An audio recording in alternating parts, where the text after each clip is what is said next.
Cricket fans के बिना अधूरा है और फैंस के बिना क्रिकेट देखने का कोई मज़ा भी नहीं है। अगर फैंस ना हो तो क्रिकेट का वो मज़ा मिल ही नहीं पाएगा जो मिलना चाहिए। कभी कभी हार होती है और कभी कभी इस खेल में जीत भी होती है, पर कई बार हम अपनी सीमा को भूल जाते हैं। हम ये नहीं समझते कि जो वहाँ खेल रहे हैं वो हम 135 करोड़ लोगों में से बेस्ट 11 लोग खेल रहे हैं। एक ज़माना था जब हम भी चोकिंग टीमों में आया करते थे। चोकिंग टीमें वो टीम होती हैं जो बड़े प्लेटफॉर्म पर जाकर हार जाती हैं। उस समय कोई सोशल मीडिया नहीं था, उस समय खिलाड़ियों को ट्रोल करने वाला कोई नहीं था। पर अब हालात बदल चुके हैं। अब आप मैचेस हार नहीं सकते, अब आपको जीतना ही पड़ेगा।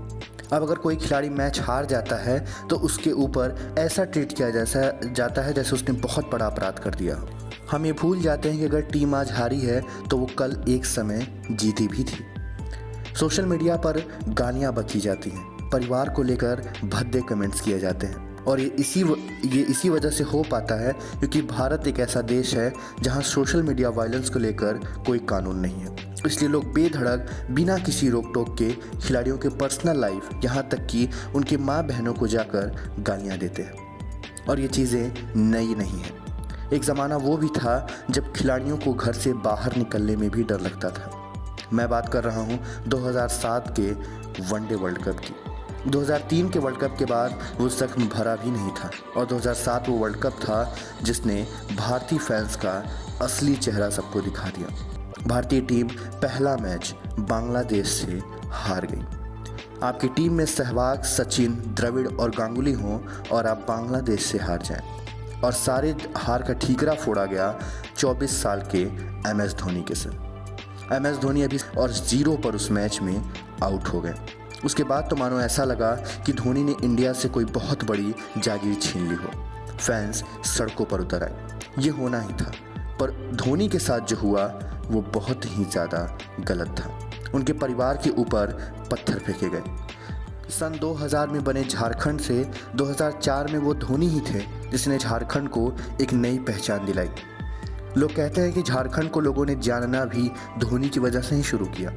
झारखंड सरकार ने धोनी की उपलब्धि पर उन्हें एक बहुत बड़ा प्लॉट दिया था जिस पर धोनी अपना ड्रीम हाउस बनवा रहे थे।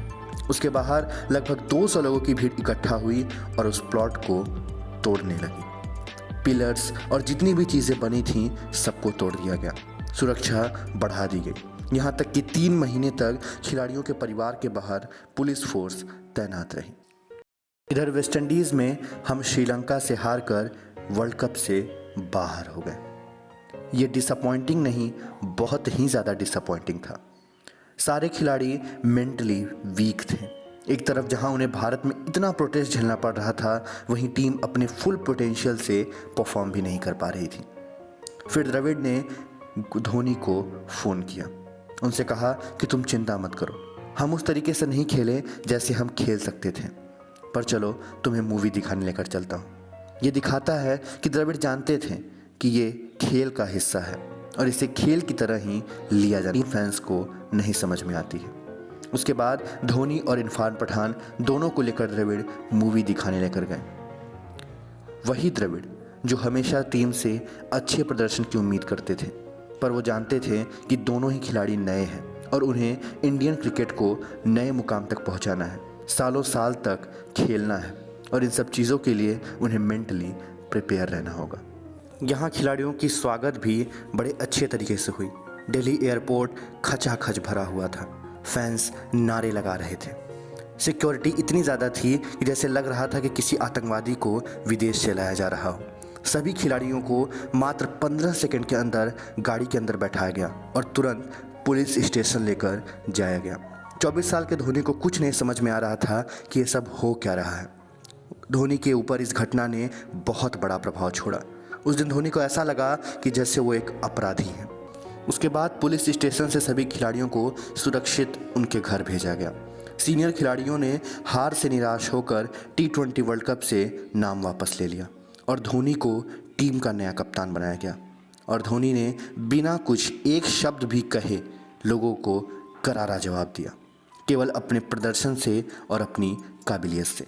भारत ने 2007 का T20 वर्ल्ड कप जीता और जो प्रशंसक मात्र 4 महीने पहले दिल्ली एयरपोर्ट के बाहर नारा लगा रहे थे, वही प्रशंसक भारी संख्या में टीम को बधाई देने पहुंच गए। तो समय बदलते देर नहीं लगी।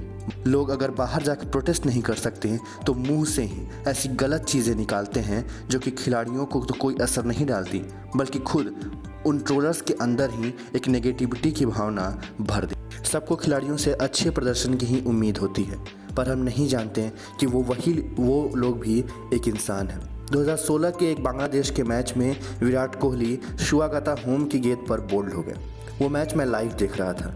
कमेंट्री कर रहे आकाश चोपड़ा ने एक ही बात कही कि वो भी एक इंसान है, वो भी एक खिलाड़ी है। तो उन्हें कुछ भी गलत लिखने से पहले या कुछ भी गलत बोलने से पहले ज़रूर ध्यान रखें। कमेंट करने की भी एक सीमा होती है। खिलाड़ी खुद अपने ऊपर बन रहे मीम्स या जोक्स पर उसे देखकर हंसते हैं, लेकिन जब चीज़ें सीमा से ऊपर चली जाती हैं तो अच्छी नहीं लगती। इसलिए पॉजिटिव रहें और पॉजिटिविटी को फैलाएं। उम्मीद है कि आपको आज की ये वीडियो अच्छी लगी होगी। अगर अच्छी लगी तो वीडियो को लाइक कर चैनल को सब्सक्राइब अवश्य कर दें। वीडियो को समय देने के लिए धन्यवाद।